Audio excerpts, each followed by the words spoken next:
the webinar with Marty Horowitz, interviewed by Deborah Yonick. Marty Horowitz is the CEO and founder of MVEye. Marty became a third-generation jewelry retailer when he partnered with a childhood friend in a retail jewelry store in 1984. He founded the MVEye Marketing LLC in 1989 together with his wife and moved to California, where they grew the MVEye into an internationally recognized organization. The MVEye provides consumer and trade market research along with strategic consulting services to a global client list in the gems, jewelry, and watch industries. Interviewed by Deborah, who has been writing about jewelry and the business of selling it for many years, she began her career in the industry many years ago as editor-in-chief of Colored Stone magazine and senior editor for National Jeweler before becoming an independent writer in 1996. She also develops and manages content for a variety of companies and organizations in the jewelry trade. Gem Atlas is an online global B2B networking platform for the gems and jewelry industry. We help you connect with businesses and professionals around the world. We can easily start generating new business leads through our platform. We are honored to have this discussion, and the topic for today is awareness and acceptance of lab-grown diamonds in Europe. The MVEye has also decided to share their research report with all the attendees at the end of the session. So please do ask your questions in the Q&A section below and have them answered at the end of the discussion. Over to you, Marty and Debbie.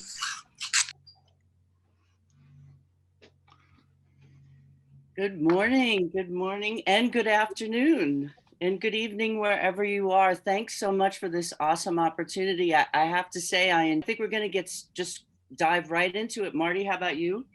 You ready? Yeah, I'm ready to go. I just wanted to take one moment, Deb, before your first question to just a word of thoughts and concerns for all of our friends and colleagues in India and throughout the world that are suffering from COVID right now.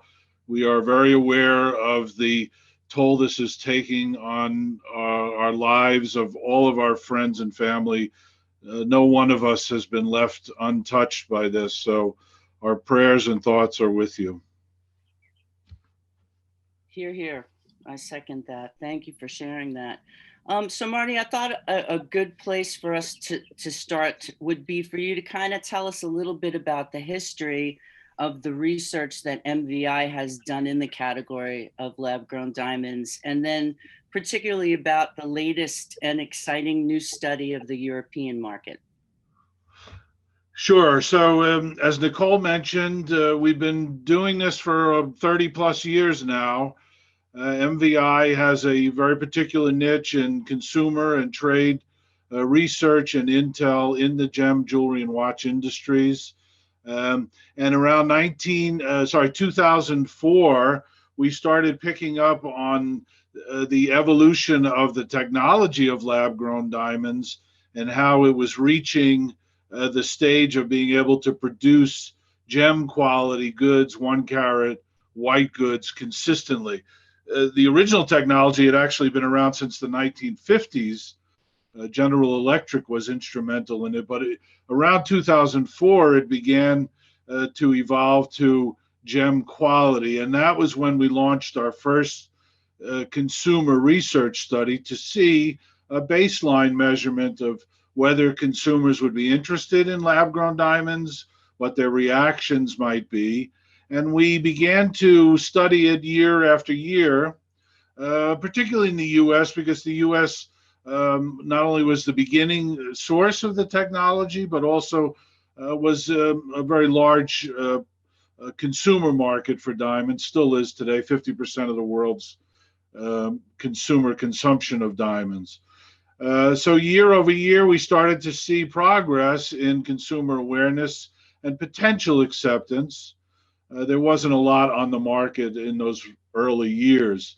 About 2 years ago, however, the pace really quickened, both in consumer awareness, acceptance, and also the supply pipeline. The technology began to advance, more growers came into being. It became an international manufacturing story with the evolution of India and China getting into the production of grown diamonds. And so consumers were seeing more of it, they were more interested in it, and they were certainly broadening the scope of product that they were looking at. Last year, we conducted a groundbreaking study, which we're going to reference again today, on the latest in US interest.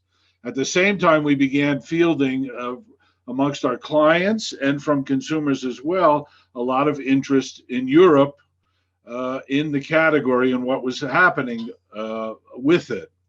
And so that was why we decided to launch the study that we are releasing today of consumer, baseline measurement of consumer awareness and acceptance of lab-grown diamonds in Western Europe in 5 different countries, Spain, Italy, Germany, France, and the United Kingdom. The results were quite exciting, and we're going to share some of them with you. And please remember, everybody that's attending today will get a code from Gem Atlas following this webinar, so you can download the report for free from our website. Marty, how many people, respondents were there in the latest survey? There were over 1,500 consumer respondents in the study, above 300 from each different country. And each of them were screened in or out based on their jewelry purchases. We wanted real jewelry consumers in this study. We skewed the audience to what you might call next-gen consumers, 25 to 40 years of age. But we also required them to have purchased or have gifted a piece of jewelry in the last 2 years above a certain value. So what were some of the most unexpected and surprising findings for you in the latest survey? Yeah, I mean, this, I'm going to show you a few slides in answer to this question from the research report itself. There were a couple of very surprising results that I think took all of us by surprise, especially on the analytics side compared to what we'd been seeing in the US. We expected awareness of lab-grown diamonds to be good in the European market, but we did not expect a dramatic level of awareness and even purchases that were happening and are already happening in the European market, particularly amongst these 5 leading consumer powerhouse countries. Most surprising, I think, was Italy, where amongst the respondents to this study, 86% of the respondents said that they were aware of lab-grown diamonds beforehand. Even if we factor in a margin of error of give or take 3%, that's still a really big outlier number. The other countries overall were at 77%, which is quite high. It turns out a number of factors are affecting this, but clearly younger consumers in Europe are very aware of lab-grown diamonds. Some have already purchased. They have different value drivers for why that is, but there is absolutely a high interest among these consumers and even an early propensity to purchase lab-grown diamonds in both bridal and fine fashion. That purchase rate, comparative to the US purchase rate, which we all know is growing quite dramatically as more and more retailers stock the product, is quite high. 40% of the European consumers in this study report that they have already purchased or received lab-grown diamond jewelry. That's comparatively very strong. compared to the U.S. results. Now, we also know quite a bit about the younger consumer in Europe, perhaps more socially engaged than the U.S. younger consumer, particularly on issues such as in sustainability and ESG, environmentally friendly products, not just in jewelry, but in all consumer goods.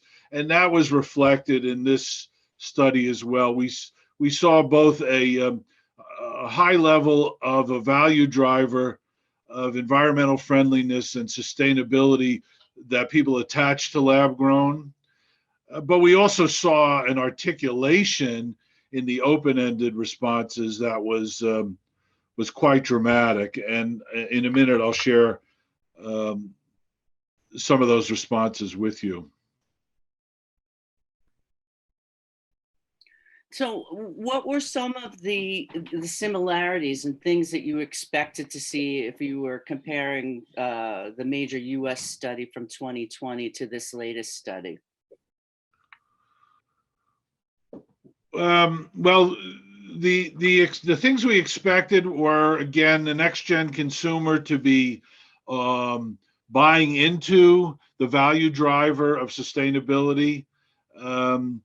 And the comparison. We also expected that consumer to be very conscious of the impact of mining, not just in diamonds, but in all materials that come out of the earth. We expected them to be a lot more aware of that impact in the communities where mining takes place. And again, that was reflected in the response, both positively and negative, that we heard, both verbatim responses and multiple choice responses. This consumer in Europe is, I would say, more in touch, more news aware than the US consumer. Not to knock the US consumer, but it just seems to me, and I think this is commonly accepted, that a European consumer is more well-read and more aware of social issues. So we expected that. We saw the comparison of sort of in the gender splits and in the cross tabulations by gender. We saw a lot of similarity. We actually saw men a little more engaged in the issues surrounding lab-grown diamonds than in the U.S., and that was refreshing. We saw quite a bit of interest in the fine fashion category in Europe, and that's significant because to date there isn't a lot of fine fashion lab-grown jewelry available to consumers globally. We're expecting that to increase as more manufacturers of jewelry put more fashion product on the market. To date, the category has been predominantly bridal, but we see both in the U.S. and in Europe a great interest in fine fashion jewelry made with lab grown, and it makes sense. It's a big look. It's a more consistent look than MVEye from mine diamonds in fine fashion jewelry. The consumer gets more value. They get a more consistent product, and the pipeline of suppliers, both growers, distributors, and even jewelry manufacturers, all achieve more margin in fine fashion jewelry with lab grown MVEye. So we expect that category to grow, and we also expect more designers to get into it because there's a lot of opportunity. So those are some of the things that we thought were expected but still interesting.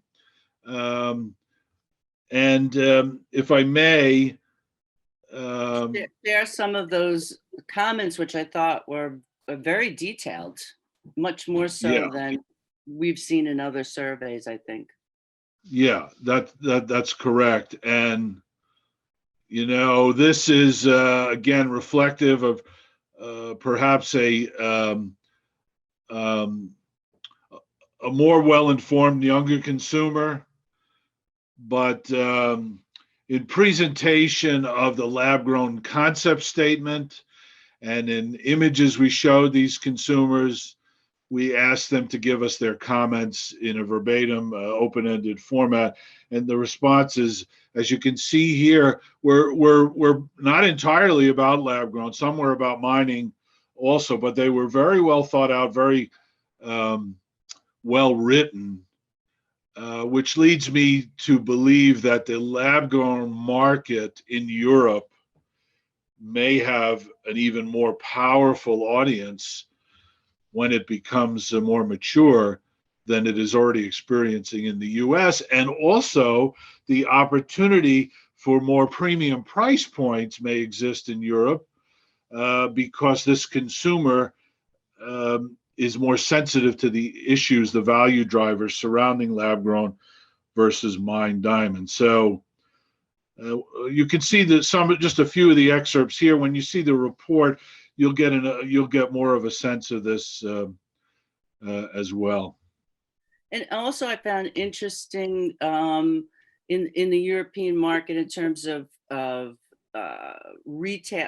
preferenced retailers, that the high-end retailers were leading for those who responded to the survey as a place they like to shop. So that would bode well, I assume, on lab-grown diamonds being more comfortable in those traditional settings we may not have expected to see them before. Thoughts on that? Yeah, absolutely. By the end of this year, by Q4 of 2021, there will be a few luxury Place Vendôme type brands in lab grown, and this will carry forth into next year. You've already seen, you may have seen the news about Chanel investing in one of the lab-grown brands in Europe, and that brand is actually Courbet is en route to expanding into China. So these brands, these higher end brands, are very aware of consumer acceptance and interest in this category, and they are looking at it very carefully. The big issue for them is consistency and quality of supply. Can they get bigger, better goods on a scalable level? And can they get them regularly so that they can produce a higher end product and achieve the margins they need to achieve? That's not quite clear to them. It is an evolving space in terms of the differentiation of suppliers and who can produce the product of quality lab grown versus commercial lab grown on a consistent basis. But without a question, by the end of this year, you will see these higher end luxury brands in this space. So we have some really good questions coming in. If I can throw a few at you now. Yes, please do. Yes. One question from Modit: will the price of real diamonds come down? And if so, any indications?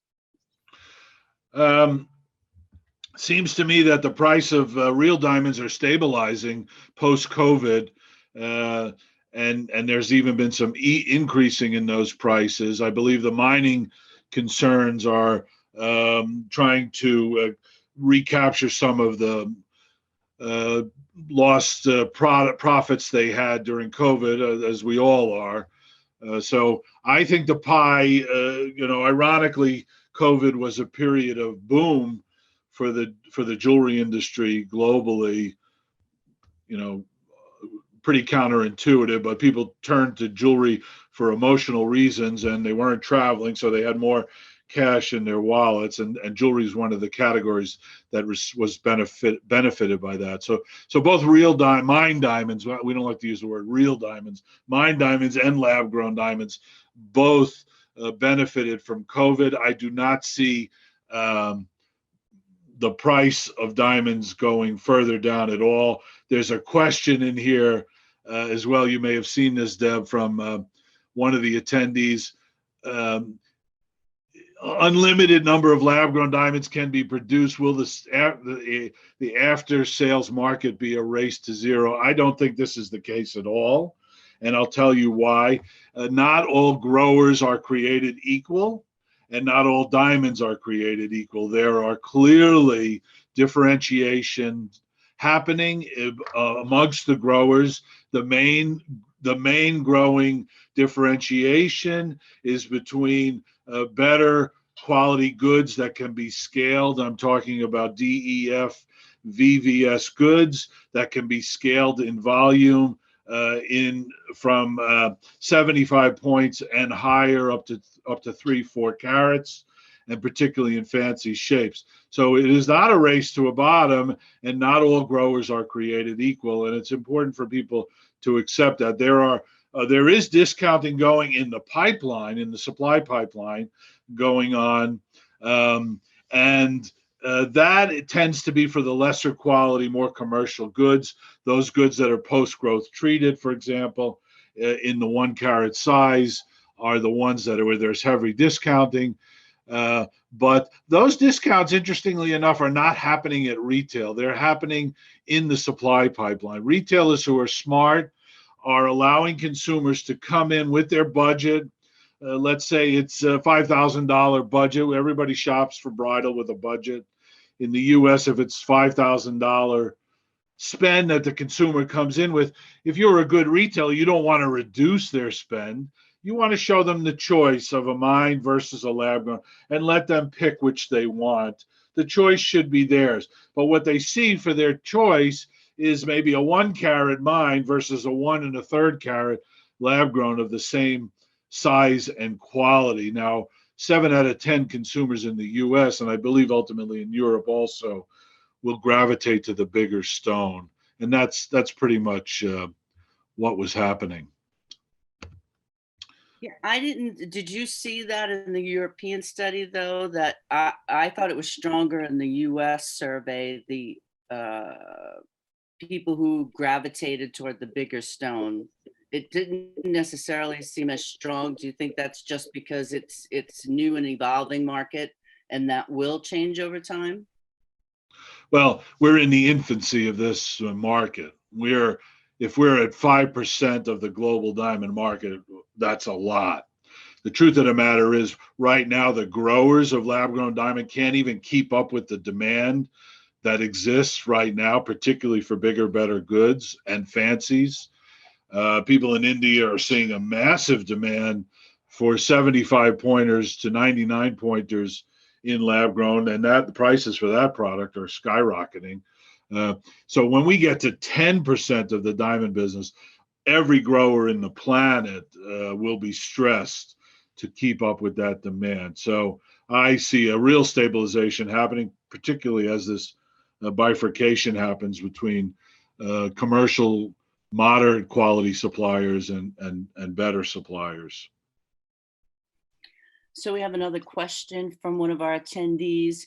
Do you see fancy colors in lab grown being in big demand, especially that Lightbox started out with fancy color? And if so, how do you see designers benefiting from this? That's a great question. The evolution of designers getting into lab grown, it's been happening slowly. Part of the reason was they didn't have access to color in either bridal or in Mellie. It's a little bit hard to grow consistent color. It was really hard to grow consistent white goods in lab grown, but it's turning out to be really hard to grow consistent color. I have seen very high quality pink Mellie, but to grow pink Mellie to the scale of, say, what Argyle produced in mine goods for all these years is hard and challenging. It's happening. It's not inexpensive on the lab grown side, and it will expand. And yes, that's one of the reasons, in combination with white Mellie, that we foresee more brands and designers getting into the fine fashion side. Something you've talked about before, I've heard you speak on, is that There may be a lot of people with investments who want to come into this category, but there's a very finite group of scientists and people who are skilled in the technology to pull it off. Could you talk a little bit about that? Yeah. This is a significant differentiation. There's a lot of capital looking to invest in growing diamonds. We get approached regularly by investors throughout the world that want to buy into growing facilities. And of course, the biggest cost of growing is the energy required to run the chambers. That's true with the semiconductor industry also. But there's no shortage of capital. Anybody can put up the money to put these machines up. It turns out the real shortage is in the human scientists that have experience in growing diamonds. You can get material scientists at PhD level that can set up factories and set up the equipment, but you can't take this equipment out of the box and just turn it on. There's a lot of scientific know-how needed to get the reactors growing, and every reactor, even if you know what you're doing, takes 3 to 5 months to get it producing consistent gem quality. So you can train scientists on the job to get up to speed, but that takes a year or two to do that. Meanwhile, you have all this demand on the investment you've made in the technology and the equipment, and you need to be able to make money on ROI on your investment. So on-the-job training is very expensive, and there's a real shortage of human scientists to grow this product in an effective, quick way. Yeah, I thought that was important for you to underscore there. Another great question from one of our attendees: how can small-scale manufacturers and traders of lab-grown increase sales online? Like, which online platforms would you suggest? Well, if you're talking B2B, I would say Gem Atlas is one of the leaders in the global exchange market, for lack of a better term. I think one of the keys for smaller traders is to ensure their sourcing. One of the issues with online trading on the B2B platforms is that it's well known amongst the buying community that a lot of people are publishing API data feeds of the same inventory from the growers. So that's not a good way to do it. Distributors, wholesalers, for which there is a great need in the industry, it's a valuable part of the supply chain, but you have to represent inventory that's actually in your control. You can't represent inventory that's just getting API fed to the exchanges, because then everybody knows the game you're playing and there's no real uniqueness in your offering. So you have to stake out positions with prime growers who would be willing to work with you if you are a wholesaler, as long as you are committing asset purchases from those growers. That's the single biggest thing that middlemen can do at this point. Their services are needed. There's no question the downstream players, whether they're manufacturers or retailers or even direct-to-consumer e-commerce players, need the wholesaler components of the supply chain. They need it much more than the mine diamond side needs it. But you as a distributor need to stake out asset positions with prime growers, not just present the same data feeds that everybody else is presenting. Another great question from the audience. Which are the best countries for lab-grown consumption apart from the United States? On a consumer level, Europe, absolutely. The European countries, particularly France and the UK, appear to be early leaders in Europe. France, because a number of e-commerce sites, including Loyal Paris, Courbet, we mentioned earlier. In the UK, Chelsea Rocks, Carrot London, are all players in this space already, and I think that's going to grow. Those are some of the early adopters that are doing well. and I think you will see them continuing with Courbet's venture into China. Everybody, of course, wants to know what China's reaction is going to be to lab-grown diamonds. Our preliminary indication is it's going to be positive, particularly as the growers get better at bigger, high-quality, scalable goods. We also know that India, as a consumer market, is showing signs of having great interest in lab-grown diamonds, and I expect that to continue as well. Some of the Indian major diamond players, both site holders and non-site holders, are developing downstream direct-to-consumer initiatives in lab-grown. And then, of course, the survey showed from a consumer standpoint that Italians are very, very enthusiastic about the product. And they seem to score very high and least skeptical about it. Your thoughts on that? Yeah, I thought that was striking. Really shocked me because they're such a traditional European powerhouse. I thought they would be resistant. Interesting thing that you see in Europe, even before the evolution of lab-grown diamonds, the styling of jewelry is different than the U.S., where the U.S. is big and brash, low cash, big flash. The European styling is much classier, much more diminutive. Even the use of diamonds in jewelry is very elegant, even for the lower price pointed consumer. The styling is very fashionable, but not at all as big as the U.S., not at all, not as ostentatious as the U.S. And I think the Italian consumer is gravitating to those styles that show, instead of a carat and a quarter, maybe a 75-point center stone.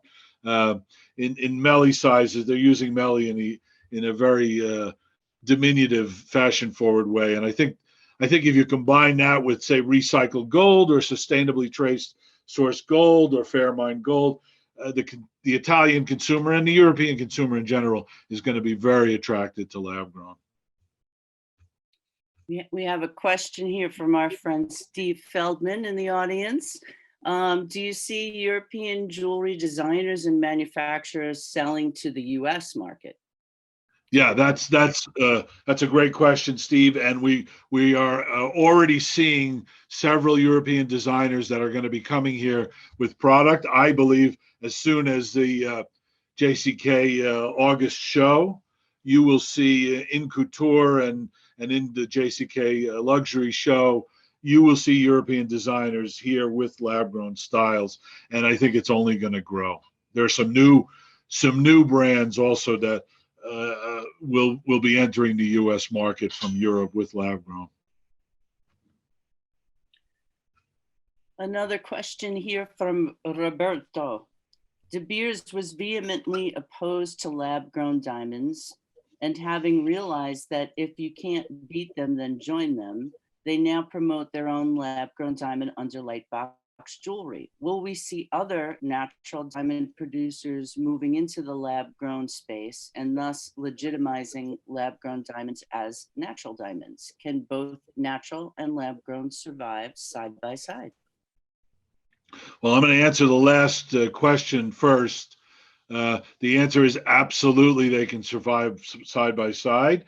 It's all about giving the consumer a choice. In every other consumer goods category, when a choice is given of a new product in the category expands. What we're seeing here with these younger consumers in Europe gravitating because of the sustainability message to lab-grown, these are consumers that to date might not even have walked into a traditional jewelry store. So the expansion of the category, the growing of the pie is what we see happening and is what our research has been telling us. This is not a cannibalization. This is an expansion of the category with a new, younger consumer demographic who heretofore has been reluctant, hesitant to embrace traditional jewelry. Will other natural diamond producers get into lab-grown? Good question.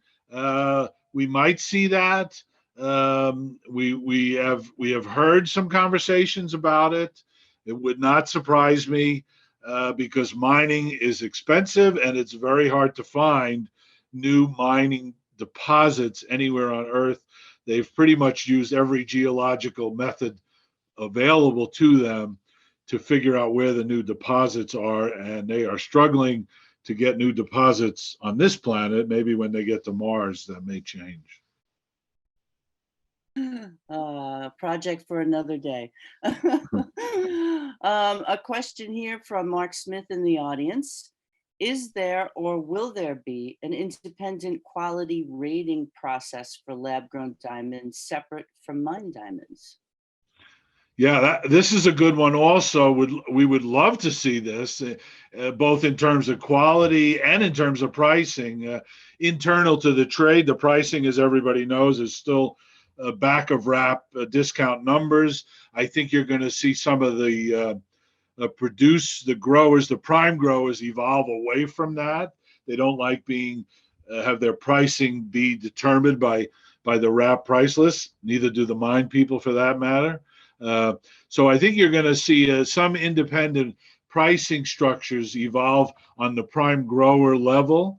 In terms of quality rating, you are seeing the beginning of some of the lab certifying bodies to create their own distinctive lab-grown ratings in terms of chain of custody, in terms of sustainability ratings. You're seeing outside third-party entities like SCS Global now ranking and rating the growers.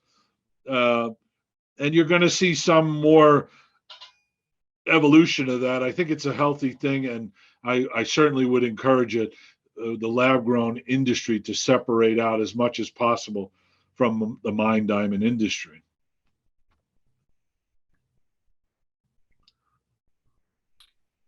Okay, we have a question here. How much energy is used to make a carat stone, and where is this energy from? I talk a little bit about that aspect of production with lab-grown diamonds.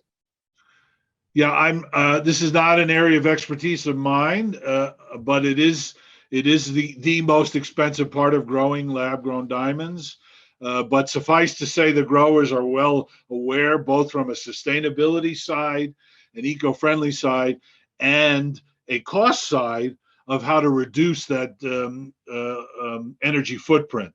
And I think you will see in the very near future some very significant undertakings by prime growers in the world to address that issue. They are aware of both the cost of energy in terms of dollar spend and on their bottom line, but also, more importantly, the planetary costs of it in terms of climate change. Here's one question, if I could jump in here, Deb, that I think is interesting as well, from Daniel. Do you think sustainability certification will be more icing on the cake, or will sustainability become a differentiator that will drive an increase in real retail prices? Now, this is something I feel very strongly about. I think the advent of sustainability certification and ESG management for all companies in the consumer sphere is critical. And we saw this in the European research results. And the American industry has been resistant to this in jewelry, and it's been a little surprising to us. But you can see in category of consumer goods, category by category, from fashion to accessories to jewelry, the companies that take sustainability to heart and allow third-party certification of their product will profit from it and will capture more consumer premium and consumer attention, particularly because of the next-gen consumer. They are gravitating right now to brands in all consumer categories that are putting their sustainability certification in the forefront of their marketing message, and not just as a greenwashing message, as a real part of their overall strategy and their overall company DNA.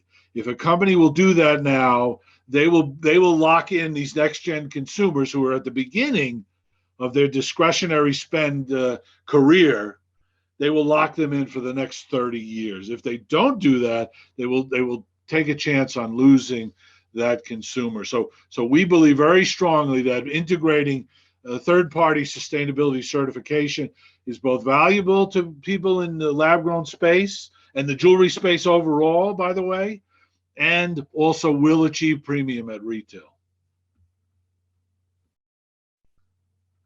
Do you find consumer awareness of as-grown versus treated lab-grown diamonds? So a little education on the as-grown and the treated in these two segments of the category. Okay, so this goes back to what we touched on earlier. Not all lab-grown diamonds are created equal. Not all lab-grown growers are created equal. There is tremendous pressure right now in the market to sell the output of any growing factory. If you are growing, your demand from your customers is off the charts. You cannot keep up with how many people want to buy product from you. So if you want to grow bigger stones of better color, it takes a little bit more time to grow them. And if you're not confident in your growing skill or your scientists on your team, that additional growing time has risk. Things can go wrong the longer you grow. If things go wrong, the stone can fracture and you can lose the output, which means it's worthless to you. If you want to grow bigger and you want to wait for the growth to go bigger or the color to evolve to whiter, things can go wrong. Meanwhile, you have all these customers throwing money at you. So some people, the majority of growers, rather than face that risk and that economic uncertainty, are stopping the growth process and using HPHT post-growth treatment to achieve the higher color rating. Completely understandable. I'm not judging. That's just a differentiation in the market. Some people are able to do as grown and achieve bigger, whiter goods without second processing. And some people don't want to take that risk to do it or are not 100% comfortable that they can achieve it. And that's a real differentiation in the market. By the way, this also relates to a unique opportunity in lab-grown growing that's outside of the gem sphere, and that is scientific application. The scientific possibilities for lab-grown are massive, but they're in their infancy, and they take a lot of research and development. I'm speaking specifically about quantum computing, space travel, semiconductor work, defense work. All these are big money applications for lab-grown diamonds. But in order to do the research and development, you have to dedicate your chambers you have to take them off of gems and put them into scientific research and development. Of course, that means the money flow stops from the gem supply, the gem customers. So it's a balance that everybody needs to strike. So there's a couple of questions about pricing and transparency in pricing. One manufacturer of diamonds indicates that there's a huge gap in India, the US, and Europe. I know you spoke a little bit about that earlier. Maybe you could touch on differences in pricing with lab grown. Yeah, this is a fluid situation, dynamic every single day. There are categories that are available, such as 1 carat post-growth treated commercial goods, HI color, VS to SI goods. It's very readily available, heavily discounted in the US. Not really that interesting to European market yet. Certainly not interesting to the Chinese and or Japanese market that's going to demand better, bigger goods. But even in the US, bigger, better goods, DEF color, VS, VVS goods, 1.5 carat and larger, fancy shapes, tremendous demand for fancy shapes, a real shortage in the market of those goods, just not being grown, just not being cut yet as in the quantities that the market will demand. So again, we're in the infancy and the pricing structure is dynamic.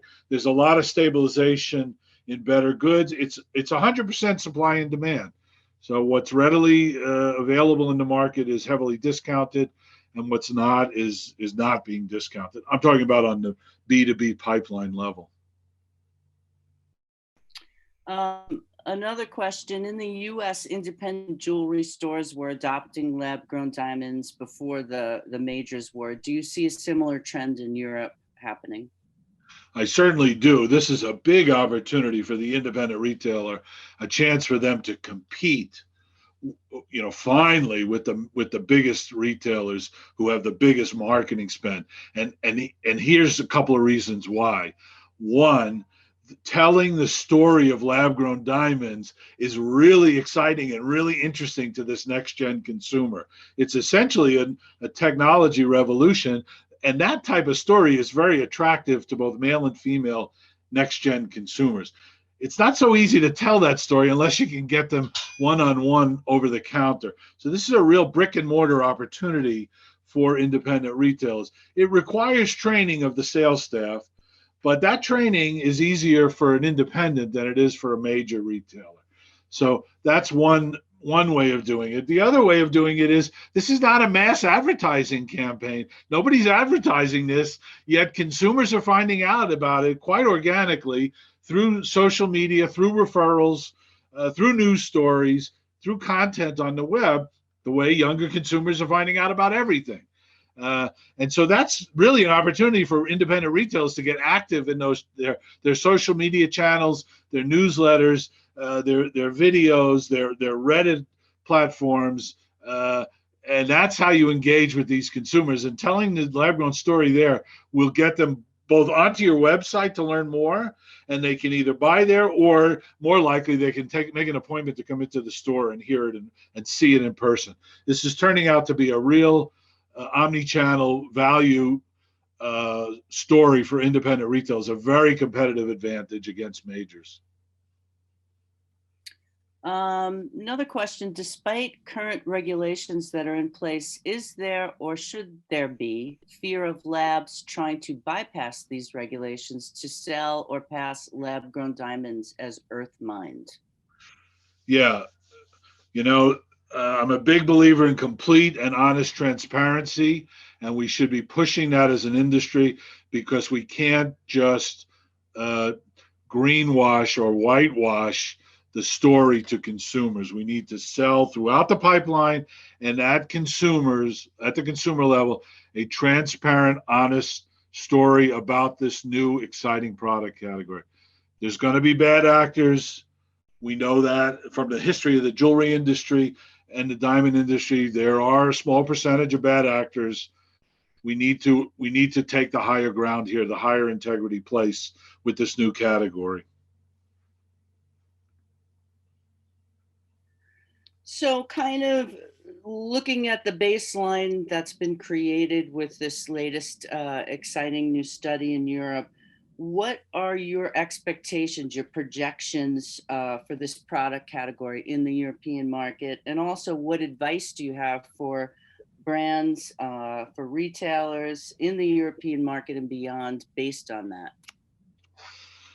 I project in my crystal ball, and based on the research we've done to date, and the research is ongoing, you will see Europe grow based on what we've seen in this report.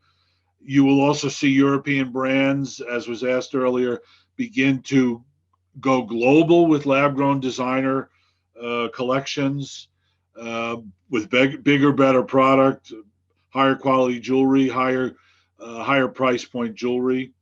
And that will mean the opening up of Asia. The Japanese and Chinese markets are standing by to see bigger, better product, branded stories with high quality brand names as well.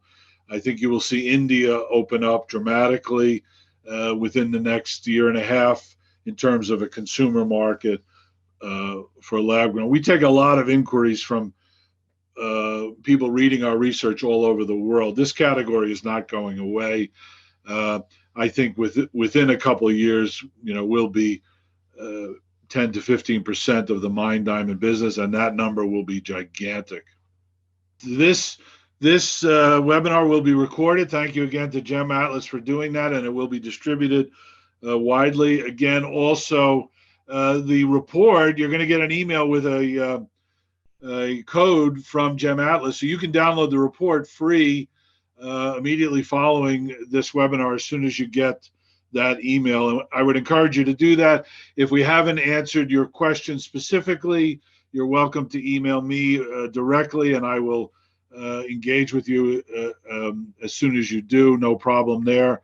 We understand there's some limitations on the time, and you're all probably pretty busy in your own right. So feel free to download the report, read it in depth, and then email me any direct questions that you have. So with that, I think we're going to turn it back over to Nicole. And thank you for everybody for your attention. And really, our prayers and our hearts are with you, and hope we can all get through this COVID crisis as quickly as possible. Thank you so much for sharing your valuable time and expertise, both Marty and Debbie. I think it's been a fabulous discussion with a very, very active and an engaging audience. Just to reiterate what Marty had said is that we have put a link in the chat box for the report that MVEye has created, and we will also email the same to all of you. We would also really like to thank you once again for a very active participation, and we hope that you all enjoyed the session and use this knowledge to your advantage in your respective businesses. If you have any other questions that may not have been answered and you would like to have them answered, you could definitely also email it to us at info@gematlas.com, and we will also forward the same to Marty. So thank you and have a good day, and everyone, please do stay safe. Thanks, everyone.